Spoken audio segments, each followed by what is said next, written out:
Daniel Carter wiped the sweat from his forehead as he walked through the crowded marketplace on Kesara Prime. The trading station was packed with aliens from a dozen different species, all shouting and bargaining in languages he barely understood. He had been a cargo hauler for 3 years now, moving supplies between human colonies and alien trade stations. It was honest work, and it paid the bills. The air smelled strange here, a mix of exotic spices and chemicals he could not identify. Daniel kept his hand on the datapad in his pocket, checking the coordinates for his next pickup. He needed to collect a shipment of rare minerals and get back to his ship before the docking fees doubled. Money was tight this month. He pushed through a group of tall, insect-like Thranx traders and turned down a narrow corridor between market stalls. That was when he heard the crying. Daniel stopped. The sound was high-pitched and terrified, coming from somewhere ahead. He knew he should keep walking. Getting involved in alien affairs was a quick way to end up in a station jail cell, or worse. But the crying sounded young, helpless. He moved forward and saw them. 3 Kravik slavers had cornered a small alien child against a cargo container. The Kraviks were massive, easily 7 feet tall, with thick gray skin and tusks jutting from their lower jaws. They wore leather harnesses covered in weapons. The child was tiny in comparison, maybe 3 feet tall, with a body that seemed to be made of living crystal. Light refracted through her skin in rainbow patterns. She was pressed against the metal wall, her large eyes wide with terror. One of the Kraviks grabbed her arm roughly. The child screamed. Daniel's feet moved before his brain caught up. "Hey," he shouted. "Let her go." The Kraviks turned to look at him. One of them, the largest, bared his tusks in what might have been a smile. "Walk away, human," the creature said, in heavily accented standard. "This does not concern you." "She's a kid," Daniel said, his heart pounding. "We can take whatever we want," the Kravik said. "This merchandise will bring good money. Now leave, before you become merchandise too." Daniel looked at the child. She was staring at him with desperate hope. He saw the emblem on her clothing then, a complex symbol woven in silver thread. He had seen that mark before in the trader databases. It was the royal seal of the Valorian Collective. This was not just any child. This was Valorian royalty. "I'm not leaving," Daniel said quietly. The largest Kravik laughed. "Stupid human. Your kind is weak. You have no claws, no armor, no strength. What do you think you can do against us?" Daniel knew the Kravik was right about human strength. Humans were not the strongest species in the galaxy. They were not the fastest or the toughest. But Daniel had learned a few things in his years of trading on rough stations. He had learned that every species had weaknesses. The Kravik stepped toward him, raising a massive fist. Daniel ducked under the swing and grabbed a coil of cargo netting from a nearby crate. He threw it over the Kravik's head, tangling the creature's arms. The slaver roared and stumbled backward. The second Kravik lunged at Daniel. He was ready this time. Kraviks breathed through gill slits on their necks, just below their jaws. Daniel had seen a drunk Thranx knock out a Kravik in a bar fight once by hitting exactly that spot. He drove his elbow hard into the creature's throat, right where the gills opened. The Kravik made a choking sound and fell to his knees, gasping for air. The third Kravik pulled out a shock stick, electricity crackling along its length. "You will regret this, human." Daniel grabbed a metal cargo hook from the ground and blocked the shock stick. Sparks flew. He could smell ozone. The Kravik was stronger and pushed Daniel backward. His boots slid on the smooth floor. The child was still crying. Daniel could not let them take her. He remembered something else he had learned. Kraviks had thick skin everywhere except their eyes. Daniel shifted his weight suddenly, letting the Kravik's own momentum carry him forward. Then he swung the cargo hook in a wide arc and smashed it against the side of the slaver's face. The Kravik howled and dropped the shock stick. Daniel kicked it away across the floor. "Security!" Daniel yelled at the top of his lungs. "I need security here now." The first Kravik had freed himself from the netting. He charged at Daniel like an angry bull. There was no time to dodge. Daniel braced himself for the impact. It never came. The child suddenly moved. Even terrified, she threw herself between Daniel and the Kravik. Her crystalline body began to glow with a bright, pulsing light. The Kravik skidded to a stop, shielding his eyes. Station security guards arrived then, 6 of them wearing powered armor. They carried neural disruptors pointed at everyone. "Freeze!" the lead guard shouted. "Everyone on the ground, now!" The Kraviks dropped immediately, knowing better than to argue with security. Daniel raised his hands slowly and knelt down. The child ran to him and wrapped her small arms around his leg, still glowing faintly. "What happened here?" the security officer demanded. The largest Kravik spoke first. "This human attacked us without cause, officer. We were conducting legitimate business when he assaulted us. We demand he be arrested." "That's a lie," Daniel said, keeping his voice calm. "They were trying to kidnap this child. Check your cameras. You'll see everything." The security officer looked at the child clinging to Daniel's leg. Then he looked at her clothing and saw the royal emblem. His expression changed immediately. "Is that a Valorian seal?" he asked quietly. "Yes," Daniel said. "I think she's royalty.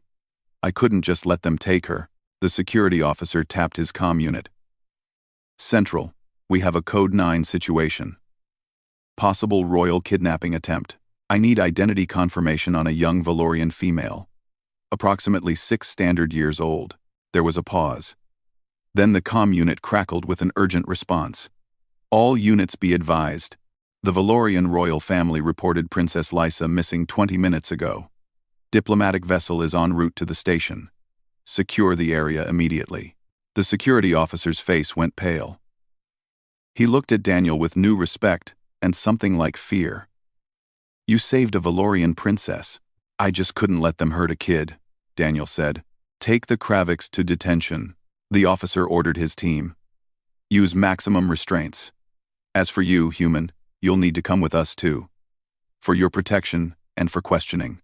Daniel nodded. He tried to stand, but the child would not let go of his leg. She was trembling. "It's okay," he told her gently. "You're safe now.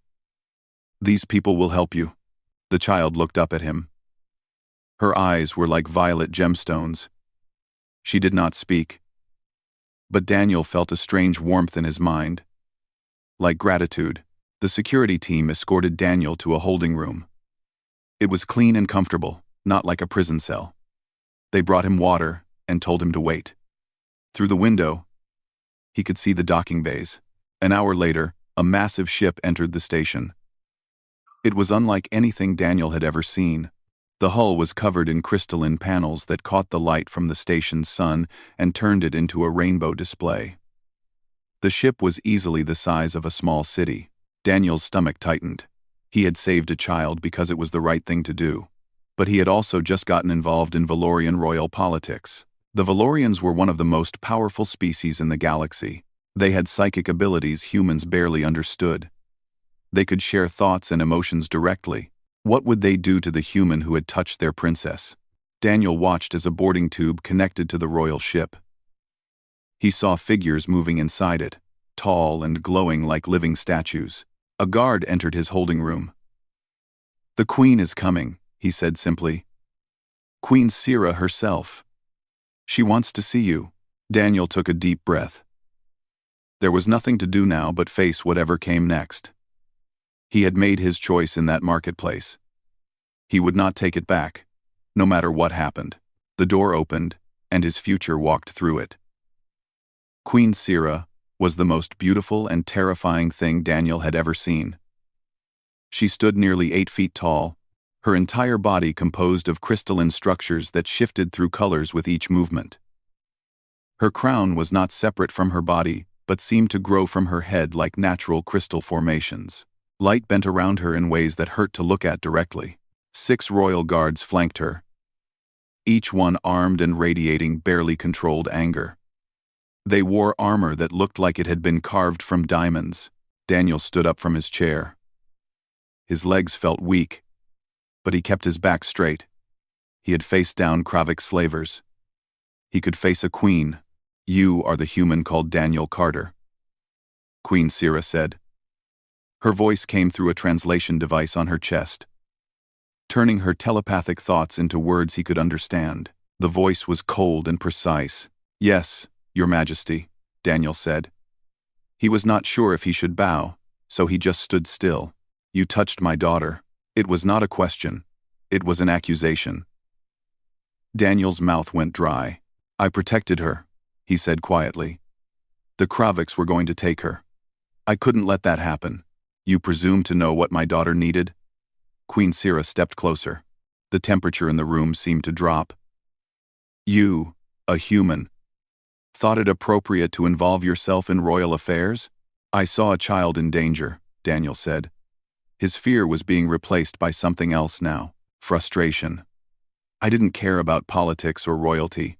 I just cared that she was scared and alone." One of the guards moved forward, but Queen Sira raised a hand to stop him. She studied Daniel with eyes that glowed like purple stars. "Show me," she said. "Show you what?" "My daughter shares memories telepathically. She showed me what happened, but I want to hear it from you. Tell me exactly what you saw and what you did." Daniel told her everything: the crying he heard, the 3 Kraviks cornering Lysa, his decision to intervene despite knowing it was dangerous. The fight. The way Lysa had protected him at the end. Queen Sira listened without interrupting. Her face was impossible to read. When he finished, she was quiet for a long moment. "Why?" she finally asked. "Why what? Why did you help her? You knew the risks. You knew you were physically outmatched. You had no obligation to a Valorian child. So why did you choose to fight?" Daniel thought about the question. He tried to find words that would make sense to this alien queen. "Because she was a kid," he said simply. "Where I come from, adults protect children. All children. It doesn't matter if they're human or alien, or what family they come from. You protect kids. That's just what you do." Queen Sira's expression changed slightly. The anger seemed to fade, replaced by something else. Confusion? Maybe. "You wanted nothing in return?" "I wanted her to be safe. That's all." The queen turned and spoke to her guards in a language of chiming sounds that the translator could not process. The guards looked surprised, even shocked. One of them argued with her, but she silenced him with a sharp gesture. She turned back to Daniel. "I need to see for myself," she said. Before Daniel could ask what she meant, Queen Sira reached out and touched his forehead with one crystalline finger. The world exploded into light and sensation. Daniel felt his own memories being pulled from his mind. He saw himself in the marketplace again, but this time he experienced it the way Queen Sira did. She felt his fear when he saw the Kraviks. She felt his anger at seeing a child threatened. She felt his determination to help even though he knew he might die. There was no way to lie in a telepathic connection. His emotions were raw and honest. The queen saw everything, including memories Daniel had not meant to share. His childhood on Earth, his parents teaching him to stand up for people who could not defend themselves, the first time he had stood up to a bully at school, every moment that had shaped him into the person who could not walk away from a crying child. The connection broke. Daniel staggered backward, gasping. His head felt strange, like someone had reached inside and rearranged his thoughts. Queen Sira stepped back as well. For the first time, she looked unsure. "I have never met a human before today," she said slowly. "We were told your kind was violent and primitive, that you fought among yourselves and cared only for conquest and resources. Some of us are like that," Daniel admitted, "but not all of us." "I saw your truth," Queen Sira said. "You genuinely did not want a reward. You acted purely to protect someone weaker than yourself. This is rare in the galaxy. Even among my own people, such selflessness is uncommon." She gestured to the guards. "Release the Kraviks from holding and turn them over to Valorian custody. They will face trial for attempting to abduct a member of the royal family. As for you, Daniel Carter, you are free to go. You have my gratitude." Daniel nodded, relieved. "Thank you. Can I see Lysa before I leave? Just to make sure she's okay?" Queen Sira's eyes widened slightly. "You wish to see her again?" I'd like to know she's all right. She was pretty scared. The Queen considered this. Then she nodded. Come with me. Daniel followed Queen Sira through the station corridors. People stopped and stared as they passed. A human walking beside the Valorian Queen was apparently something they had never seen before. The guards surrounded them in a protective formation, watching every shadow. They reached a medical bay where station doctors were checking on Lysa. The young princess sat on an examination table, her crystalline body still glowing faintly with stress. When she saw Daniel, she jumped down and ran to him. She grabbed his hand and held it tightly. Daniel felt that strange warmth in his mind again. Stronger this time. Through the translator on the wall, he heard a child's voice say, "Thank you for saving me. You were very brave." "You were brave too," Daniel told her. "You protected me at the end." Lysa smiled. It was like watching light dance across a prism. But then her smile faded. She looked up at her mother and back at Daniel. She did not speak, but Daniel felt sadness coming from her. "What's wrong?" he asked. Queen Sira knelt down beside her daughter. After a moment of silent communication, she looked at Daniel with an expression he could not quite read. "My daughter wants to know if you will visit her," the Queen said. "She says she feels safe when you are near." Daniel felt uncomfortable. "Your Majesty, I'm just a cargo hauler. I have shipments to deliver and contracts to fulfill. I can't really visit alien royal palaces." "Of course," Queen Sira said. But she sounded disappointed. Lysa made a small, sad sound. She pressed closer to Daniel's leg, the same way she had after he saved her. The station doctor, a Thranx with multiple eyes, spoke up. "Your Majesty, if I may, the princess has experienced significant trauma. Kravik telepathic attacks leave deep scars on Valorian children. She may have difficulty recovering." "What are you suggesting?" Queen Sira asked. "Perhaps the presence of her rescuer would help her healing process. Someone she associates with safety and protection." Queen Sira looked at Daniel for a long moment. He could almost see the thoughts moving behind her crystalline features. "Daniel Carter," she said formally, "I wish to offer you a proposition. Come to Valoria Prime as my guest. Stay in the royal palace for a time. Help my daughter recover from this trauma. I will compensate you generously for any lost business." "Your Majesty, I don't think that's a good idea. I'm not a doctor or a therapist. You are the person my daughter trusts. Sometimes that is more valuable than any expertise." Queen Sira's voice softened slightly. "I am asking you as a mother, not as a queen. Please help my child." Daniel looked down at Lysa. She stared up at him with hope in her crystalline eyes. He thought about his cargo contracts. He thought about his small ship and his simple life. He thought about all the reasons he should say no. Then he thought about the terror in Lysa's screams when the Kraviks had grabbed her. "How long would you need me to stay?" he asked. "A month, perhaps, until she is stable again." Daniel sighed. He knew he was going to regret this, but he also knew he could not refuse. "All right," he said. "I'll come to Valoria Prime, but just for a month. And I still have some cargo to deliver first." "We can arrange transport for your cargo," Queen Sira said quickly. "And we will ensure your ship is properly maintained while you are with us." Lysa made a happy sound and hugged Daniel's leg tighter. Through the translator, he heard her say, "Thank you, Daniel. Thank you." Queen Sira placed a hand on her daughter's head. "You have my word that you will be treated with respect and honor in my palace. This debt I owe you will not be forgotten." Daniel nodded, wondering what he had just agreed to. He was a simple cargo hauler from Earth. He had no business in alien palaces or royal politics, but sometimes doing the right thing meant accepting consequences you never planned for. As the Valorian guards began making arrangements for his transport, Daniel looked out the window at his small cargo ship docked in the bay. It seemed very far away now. Like his old life was already becoming a memory. He had saved a princess. Now the Queen demanded he stay. And somewhere deep inside, Daniel knew his life would never be simple again. 2 weeks had passed since Daniel agreed to come to Valoria Prime.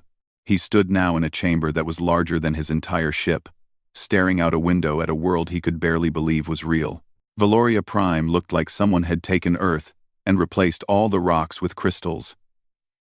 Mountains of pure gemstone rose toward purple skies. Forests of bioluminescent plants glowed in the valleys below. Rivers of liquid light flowed between crystal formations. The royal palace itself was carved from a single massive geode, with chambers that refracted sunlight into rainbow patterns. Daniel had never felt more out of place in his life. The journey here had been overwhelming. The Valorian diplomatic ship was beyond anything human technology could produce. The crew had treated him with respect but also curiosity, like he was an interesting specimen they did not quite understand. Many of them had never seen a human before. A soft chime announced someone at his door. Daniel turned as a Valorian servant entered, carrying what looked like breakfast. The servant's name was Mira, and she was one of the few palace staff who spoke to him regularly. "Good morning, Daniel Carter," she said through her translator. "I brought food prepared according to human nutritional requirements." "Thank you, Mira," Daniel said. He had learned that Valorians took hospitality very seriously. Refusing food or help was considered rude. "Will you visit Princess Lysa today?" Mira asked as she set down the tray. "That's the plan. How is she doing?" Mira's crystalline features shifted in what Daniel had learned was sadness. "She still does not leave her chambers. She takes little food." "The queen is very worried," Daniel nodded. He had tried to see Lysa 3 times since arriving at the palace. Each time, she had hidden in her rooms and refused to come out. It was like the girl who had hugged his leg at the station had disappeared, replaced by a terrified child who trusted no one. "I'll try again," Daniel said. After breakfast, he made his way through the palace corridors. The walls glowed with internal light, and the floors were smooth as glass.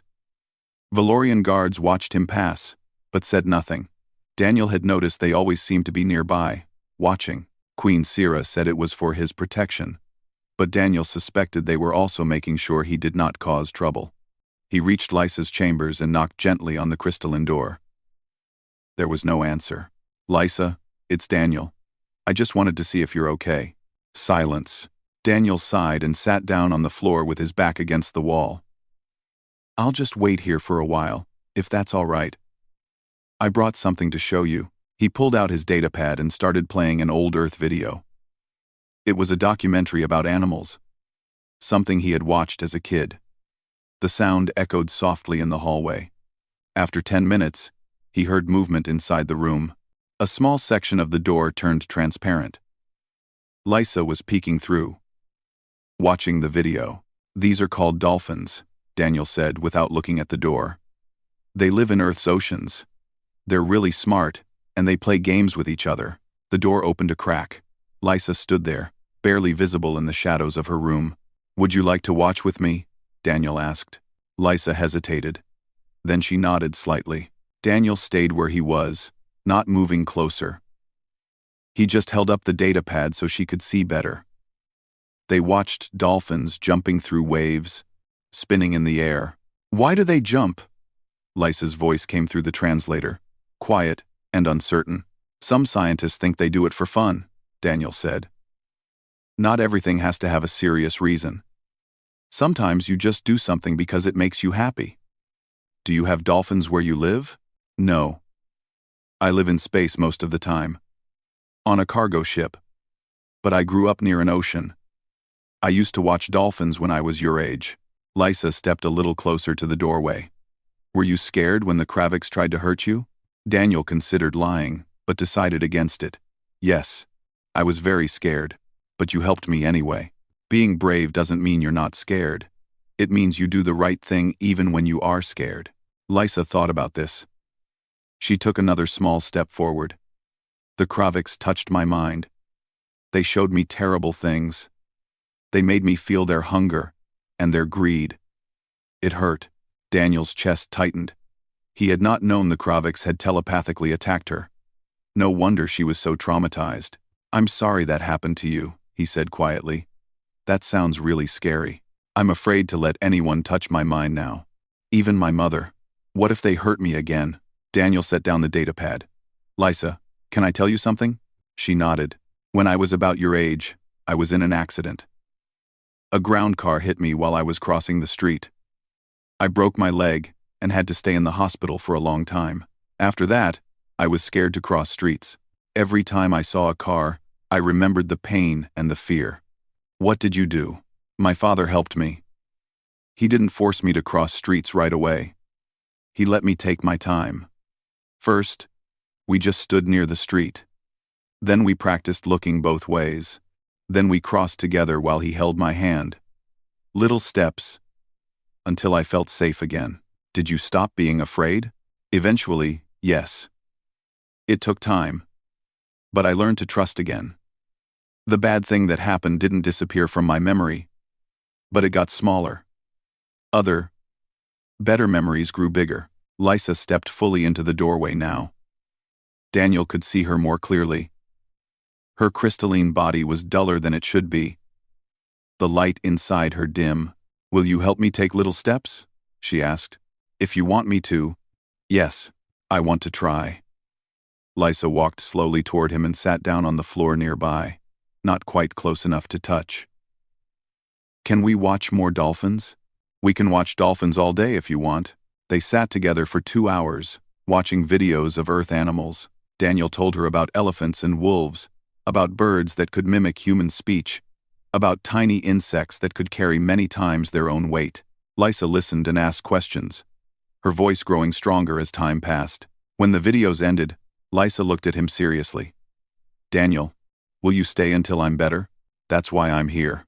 Promise? Daniel hesitated. He did not like making promises he might not be able to keep. But when he looked at Lysa's hopeful face, he could not refuse. I promise, he said. Over the next week, Daniel and Lysa fell into a routine. Each morning, he would come to her chambers, and they would spend time together.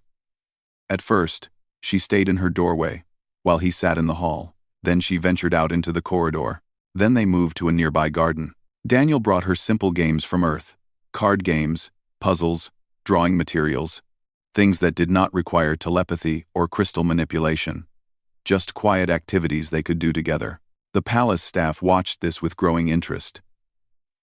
Valorians typically helped their children recover from trauma through telepathic healing and crystal meditation, but Lysa would not allow anyone into her mind, so those methods were useless. Daniel's simple, patient approach was something they had never seen before. Queen Sira visited them often in the garden. She would sit nearby, watching her daughter slowly return to life. Daniel saw the relief and gratitude in the queen's eyes, though she rarely spoke during these visits.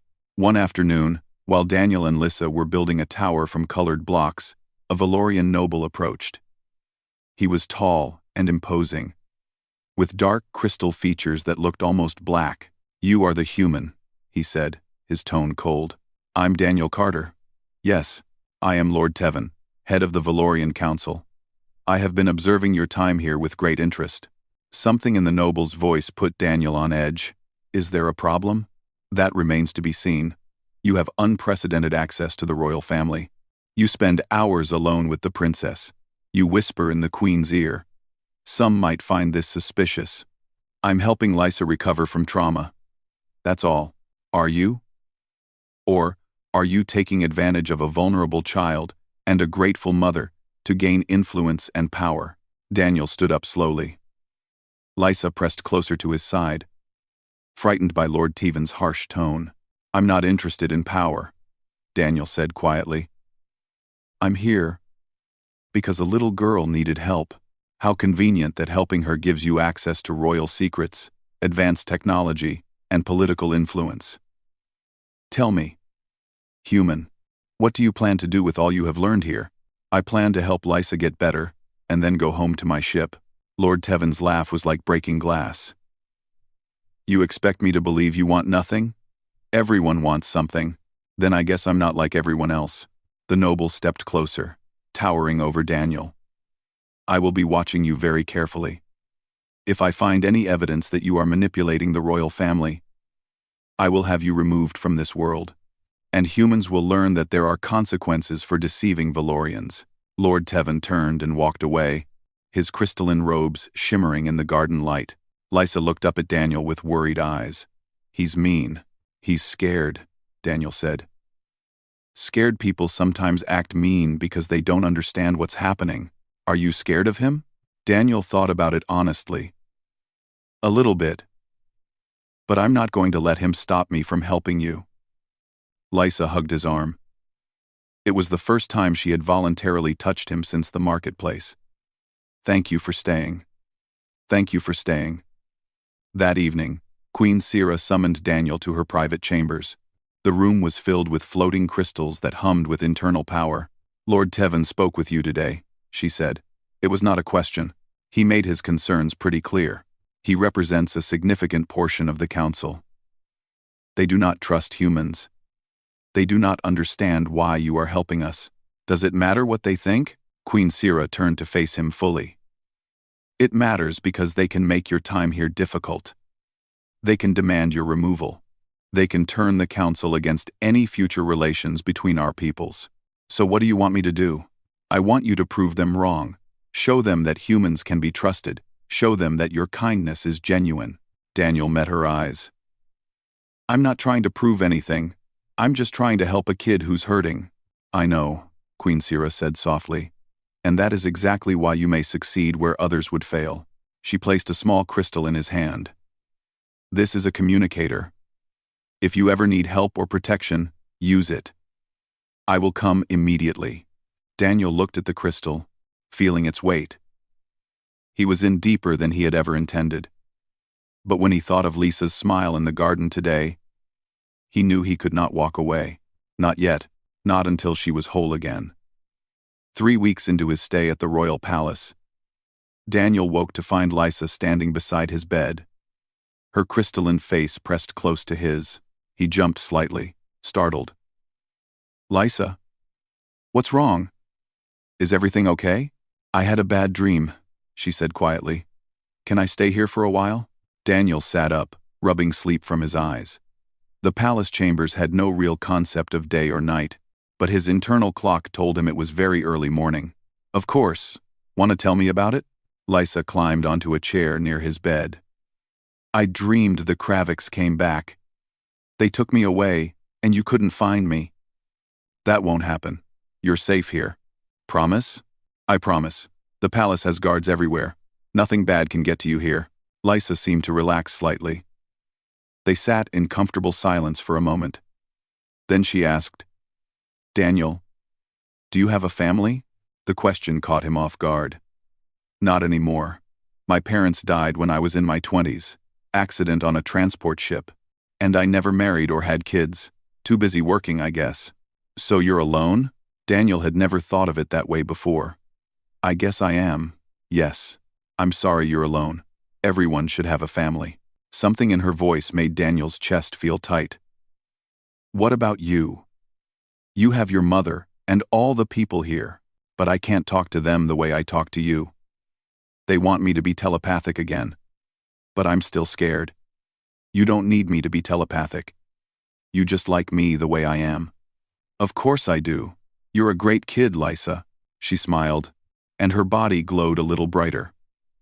Daniel had learned that Valorians expressed emotions through light. The brighter the glow, the happier they felt. Over the following days, Lisa's recovery accelerated. She started eating regular meals again. She began exploring the palace gardens with Daniel, showing him her favorite spots. She even started teaching him basic Valorian concepts, using drawings and gestures instead of telepathy. The palace staff noticed the change. They whispered about the human who had succeeded where their best healers had failed. Some were grateful, others were suspicious. Daniel tried to ignore the politics and focus on helping Lysa, but the politics would not ignore him. One afternoon, while Daniel was helping Lisa practice a Valorian art form involving crystal sculptures, a palace engineer approached him. Her name was Kessa, and she looked nervous. "Daniel Carter, may I speak with you privately?" she asked. Daniel looked at Lysa. "Will you be okay here for a few minutes?" Lisa nodded, already absorbed in her crystal work. Daniel followed Kessa to a quiet corner of the garden. She glanced around to make sure they were alone. I need your help, she said quickly. The central power distributor in the East Wing has been malfunctioning for days. Our best engineers cannot fix it, but I have heard you repaired a cargo transport system that everyone else said was beyond saving. That was different. It was human technology. Please, will you at least look at it? If the distributor fails completely, half the palace will lose power. The council refuses to authorize replacement parts because they say we should be able to fix it ourselves. Daniel hesitated. He was here to help Lysa, not to fix palace equipment. But Kessa looked desperate. All right, show me the problem. The power distributor was a massive crystal formation that channeled energy throughout the East Wing. It pulsed with unstable light, flickering in a way that made Daniel's teeth ache. What have you tried? He asked. Everything. We have realigned the crystals, recalibrated the energy flow, replaced damaged components. Nothing works. Daniel studied the system. He did not understand Valorian technology, but he understood basic principles of energy distribution. Every system, whether human or alien, followed certain logical patterns. He noticed that one section of the crystal formation was slightly out of alignment with the others. It was subtle, maybe a few degrees off, but it created interference in the energy flow. What if you rotated this section here? Daniel pointed. Just a small adjustment to bring it back in line with the others. Kessa looked where he was pointing. Her eyes widened. That is so simple. How did we miss it? Sometimes you're so focused on complex solutions that you miss the simple ones. Kessa made the adjustment. The power distributor immediately stabilized, its light pulsing in a steady rhythm. It works, Kessa said, amazed. You fixed it with one observation. Word of Daniel's repair spread through the palace. More staff began approaching him with problems. A waste recycling system that ran inefficiently. A communication relay that produced static. A door mechanism that kept jamming. Daniel found himself spending mornings with Lisa and afternoons solving engineering puzzles. He enjoyed it. The problems were straightforward, unlike the complex politics swirling around him. But his growing reputation also attracted more attention from the council. Lord Tevin arranged a formal test. He summoned Daniel to the council chambers. A vast room carved from purple crystal that made every sound echo. Daniel Carter, Lord Tevin announced. The council has questions about your presence here. 12 Valorian nobles sat in a semicircle, their faces unreadable. Queen Sira sat among them, but she could not help him now. Council law required her to remain neutral during inquiries. I'll answer what I can, Daniel said. You have been granted extraordinary access to our technology and our royal family, Lord Tevin said. You have observed our security systems, learned our palace layout, and gained the trust of the princess. How do we know you will not use this information against us? You don't. You have to trust me. Trust? You ask for trust while your species engages in territorial conflicts and resource wars? While humans fight among themselves and view aliens with suspicion? Some humans do those things, Daniel admitted. But some humans also protect children who aren't their own. Some humans help people who need it, even when there's no benefit to themselves. Pretty words. But what proof do we have of your character beyond your own claims? Queen Sira started to speak, but Lord Tevin silenced her with a gesture. The Queen's opinion is clouded by gratitude. We need objective evidence. What kind of evidence? Daniel asked. Lord Tevin smiled. It was not a friendly expression. I have arranged a test. In the courtyard, you will find a secured data terminal. It contains technical specifications for Valorian defensive systems. Extremely valuable information that many species would pay fortunes to obtain. Daniel's stomach sank. This is a trap. Call it what you wish. The terminal is poorly secured. A human with basic technical knowledge could access it easily. If you truly have no interest in exploiting your position here, you will ignore the terminal. If you access it, we will know your true intentions. And if I refuse to take the test, then you prove you have something to hide. Either way, the council will have its answer. Daniel looked at Queen Sira. She could not help him, but her eyes conveyed a message. Be careful. Fine, Daniel said. Where's this terminal? He walked to the courtyard with half the council following him. Sure enough, a data terminal sat on a pedestal, its security interface practically inviting him to hack it. Daniel stood in front of it for a long moment. He could see the security flaws. The system was designed to be accessed easily. This was definitely a test. He turned away from the terminal without touching it. I'm not interested in your military secrets, he said. I'm here to help Lysa. That's all. Lord Tevin looked disappointed. You do not even wish to examine the technology? Most species would be curious, at the very least.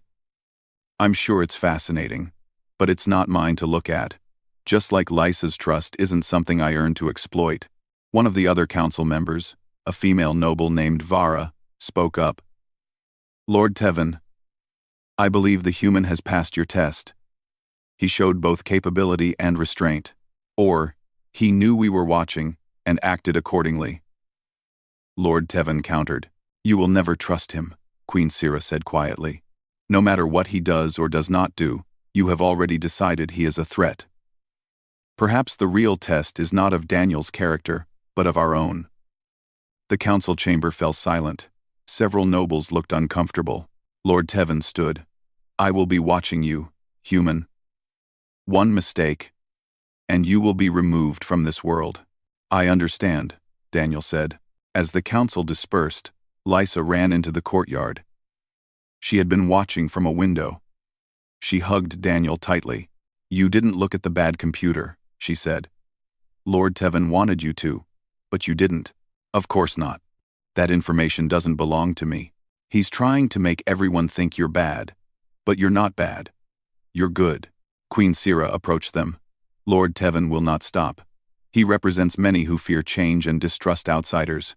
Your presence here challenges their beliefs about humans. Should I leave? Daniel asked. No, Lysa said immediately. You promised you would stay until I'm better. Are you better? Daniel asked gently. Lysa considered the question seriously. Almost. I still get scared sometimes, but not as much as before. You taught me how to take little steps. Remember? I remember. Queen Sira placed a hand on her daughter's head. You have done more for my family than I can repay, Daniel Carter. But I fear your generosity has made you enemies among those who cannot understand it. John Sprown. I've dealt with enemies before. Not like these. The council has power, even over a queen. They could demand your expulsion. Then I'll leave when they make me. But until then, I'm staying. Lysa hugged him tighter.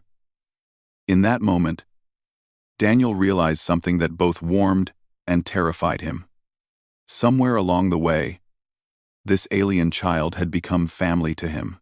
The thought of leaving her, of breaking his promise, felt like a betrayal. He had come to Valoria Prime out of obligation, but he would stay because of love, and that changed everything. Daniel's month at the palace was almost over. He stood in the garden with Lysa, watching her practice telepathic exercises with her mother. She was finally ready to open her mind again, to trust the mental connections that were so important to Valorian culture. I can feel Mother's thoughts, Lysa said, her voice filled with wonder. She's happy and proud of me. Queen Sira smiled. I am very proud. You have shown great courage in your recovery. Daniel helped me, Lysa said. He taught me about little steps. The Queen looked at Daniel with an expression he had come to recognize as deep gratitude. He taught us all valuable lessons, about patience, about trust, and about the capacity for kindness that exists in unexpected places. Daniel felt uncomfortable with the praise. I just did what anyone would do. No, Queen Sira said firmly. You did what very few would do. You cared for a stranger's child as if she were your own. That is extraordinary. That evening, the Valorian Council called a formal session. Daniel was summoned to attend. He knew what was coming. His month was up. They would vote on whether to extend his stay or demand he leave. He dressed in the simple clothes he had brought from his ship and made his way to the council chambers. Queen Sira waited outside. Whatever happens in there, know that you have changed my world for the better, she said. I hope so. They entered together. The 12 council members sat in their places, their crystalline faces showing various emotions. Lord Tevin looked satisfied, like he had already won. Noble Vara looked concerned. The others were unreadable. We are here to vote on the continued presence of Daniel Carter, Lord Tevin announced. He has completed his agreed term. The question before us is whether he should be allowed to remain on Valoria Prime. I vote for his immediate departure, Lord Tevin continued. While I acknowledge that he helped Princess Lysa, his presence creates complications. Humans are not part of our world. Allowing one to stay sets a dangerous precedent. Other nobles spoke. Some echoed Lord Tevin's concerns. Others praised Daniel's contributions. The debate grew heated. Then Noble Vara stood. I propose a compromise.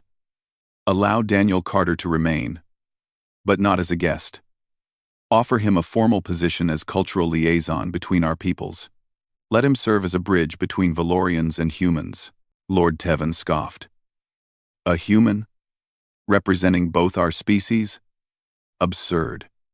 Is it? Vara challenged. He has proven himself honest, capable, and genuinely interested in helping rather than exploiting. Who better to help our peoples understand each other? The council erupted into argument. Daniel stood silently, watching the politics unfold around him. This was not what he wanted. He had never asked for a formal position or political role. A sudden alarm cut through the debate. Red light flooded the chamber. Guards rushed in, surrounding Queen Sira. Security breach in the throne room, one guard shouted. Armed intruders. Everything happened at once. The council members scattered. Guards formed protective barriers. Queen Sira stood calmly, but Daniel saw fear in her eyes. Lysa, she whispered. She's in the throne room. I left her there during the session. Daniel did not think. He ran. Guards tried to stop him, but he dodged past them. The throne room was 3 corridors away. He could hear energy weapons firing, people shouting. His heart pounded as he sprinted through crystal hallways. He burst into the throne room and saw chaos. 4 armed figures in black armor were fighting palace guards. They were not Kravix this time, but members of a species Daniel did not recognize, extremists of some kind, based on the symbols on their armor. And there, pressed against the throne, terrified and glowing with distress, was Lysa. One of the attackers turned toward her, raising a weapon. Daniel did not have time to think about how outmatched he was. He threw himself between Lysa and the attacker. The energy blast hit him in the shoulder. Pain exploded through his body, hot and sharp. He fell to the floor, gasping, but he had blocked the shot. Lysa was safe. Royal guards swarmed the throne room. The attackers were overwhelmed and captured within seconds. But Daniel barely noticed. He was trying to breathe through the pain. His shoulder felt like it was on fire. Lysa knelt beside him, crying. Daniel! Daniel! No! I'm okay, he managed to say, though he was not sure it was true. Are you hurt? No. You saved me again. Why do you keep saving me? Why? Because I care about you, Daniel said. The words came out weak, but he meant them. Queen Sira arrived moments later. She saw Daniel on the floor, bleeding, and her expression transformed into something fierce and protective. Palace doctors rushed in with medical equipment. Get him to the healing chamber immediately, Sira ordered. Use every resource we have. I want him stable within the hour. Daniel drifted in and out of consciousness as they moved him. He heard voices arguing, equipment humming, Lysa crying somewhere nearby. The pain was intense, but underneath it, he felt strangely peaceful. He had protected her again. That was what mattered. When he woke, he was in a medical chamber, surrounded by soft light. His shoulder was bandaged in crystalline wrapping that pulsed with healing energy. The pain had faded to a dull ache. Queen Sira sat beside his bed. She looked exhausted. How long was I out? Daniel asked. 6 hours. The weapon damaged muscle and bone, but our healers repaired most of the damage. You will need several days of recovery, but you will heal completely. That's good. How's Lysa? Terrified for you. She has been outside this room the entire time, refusing to leave until you wake up. Can I see her? Queen Sira opened the door. Lysa rushed in and carefully hugged Daniel, avoiding his injured shoulder. You got hurt because of me, she said, tears streaming down her crystalline face. I got hurt protecting you, Daniel corrected gently. Why? You could have died. Because you're important to me, Lysa. You're like family now. Lysa pressed her face against his chest and cried harder. Queen Sira watched them with an expression Daniel could not fully read. Later, when Lysa had finally fallen asleep in a chair nearby, the queen spoke quietly. You had no training, no weapons, no obligation, yet you threw yourself in front of a lethal blast to protect my daughter. This is the second time you have risked your life for her. I didn't really think about it, I just reacted. That is what makes it remarkable. Your instinct was to protect, even at great personal cost. Queen Sira paused. The council has been in emergency session. What you did tonight has changed many minds. I didn't do it to impress the council. I know. That is precisely why it worked. She smiled slightly. Lord Tevin himself admitted that perhaps he misjudged human character. He witnessed the security footage. He saw you run toward danger rather than away from it. What does that mean for me? It means I am not asking you to stay anymore, Daniel Carter. I am demanding it. Daniel blinked in surprise. Your Majesty? Queen Sira stood, her full height imposing even in the medical chamber. I demand that you accept a formal position as cultural liaison between Valoria and humanity. I demand that you help us build understanding between our peoples. I demand that you teach us about the courage and selflessness that you have demonstrated twice now. That's a big responsibility. You have already proven you can handle it. You fixed our engineering problems with simple logic. You healed my daughter with patience and kindness. You protected our royal family with your own body. You are exactly the bridge our species need. What if I say no? Then I will respect your choice. But know that you have changed us, Daniel. The Council sees humans differently now because of you. They understand that your species has depth and character we did not recognize. You have opened a door that has been closed for too long. Daniel looked at Lysa sleeping peacefully nearby. He thought about his simple life as a cargo hauler. He thought about his empty ship and his lonely routines. I never wanted to be important, he said quietly. Few people who become important ever do. But here you are, whether you wanted it or not. Daniel sighed. If I agree, I need conditions. I keep my ship. I continue doing some cargo work, modified to include trade between our worlds. I don't live in the palace full-time. And I get to go home sometimes. To visit other humans. Agreed to all terms, Queen Sira said immediately. And I want Lysa to have normal experiences sometimes. Not just royal protocols and palace life. She should know what it's like to explore and play and just be a kid. Queen Sira's eyes widened slightly. Then she smiled. You truly do think of her as family. I do. Is that a problem? No. It is perhaps the greatest gift you could give us. The Queen placed a hand on Daniel's uninjured shoulder.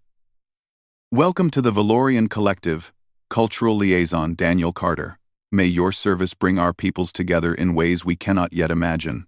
2 weeks later, Daniel stood on the bridge of his ship. It had been upgraded with Valorian technology, making it faster and more efficient than before. The cargo hold was filled with the first official trade goods between Earth and Valoria Prime. A communication chime announced an incoming call. Lysa's face appeared on the screen, glowing with happiness. Daniel, did you get the package I sent? Just loaded it. What's inside? Drawings I made for the human children you told me about. I want them to know that Valorian kids like the same things they do. Games and stories and fun. Daniel smiled. That's really thoughtful, Lysa.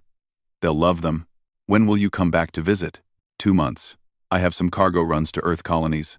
Then I'll return to Valoria Prime for the cultural exchange program. That's too long. It'll go by fast. And you can send me messages anytime. Queen Sira's voice joined the call. Daniel, The Council has asked me to convey their gratitude. Your first trade mission is already generating positive attention from other species. They are curious about the human who earned Valorian trust. Just doing my job, Your Majesty. You are doing far more than that. You are changing the galaxy's perception of humanity. One honest action at a time. As the call ended, Daniel looked out at the stars ahead. Somewhere out there was Earth, his birthplace. Behind him was Valoria Prime. His new purpose. He was caught between two worlds now, serving as a bridge. It was not the simple life he had planned, but when he thought about Lisa's smile, about the respect in Queen Syrah's eyes, about the chance to help entire species understand each other better, he realized something important. Sometimes the best lives are the ones you never planned for. Sometimes protecting one child changes everything. Sometimes being ordinary leads to extraordinary consequences. Daniel Carter had been a simple cargo hauler who could not walk away from a crying child. Now he was something more. A friend, a protector, a bridge between worlds, and he would not change it for anything. As his ship jumped into hyperspace, carrying hope and trade goods between species that had barely known each other before, Daniel smiled. Somewhere in the galaxy, a Valorian princess was drawing pictures for human children. A queen who had once distrusted humans now called one a friend. A council that had feared change now embraced new possibilities. All because one man had chosen to protect a child who needed him. It had started with a simple act of courage in a marketplace. It had grown into something that would reshape diplomatic relations for generations to come. And Daniel, reluctant hero and accidental diplomat, would be there to help guide it every step of the way. Because that was what you did when you cared about people. You showed up. You protected them. You built bridges instead of walls. You did the right thing, even when it was hard. Especially when it was hard. And that, perhaps, was the most human thing of all.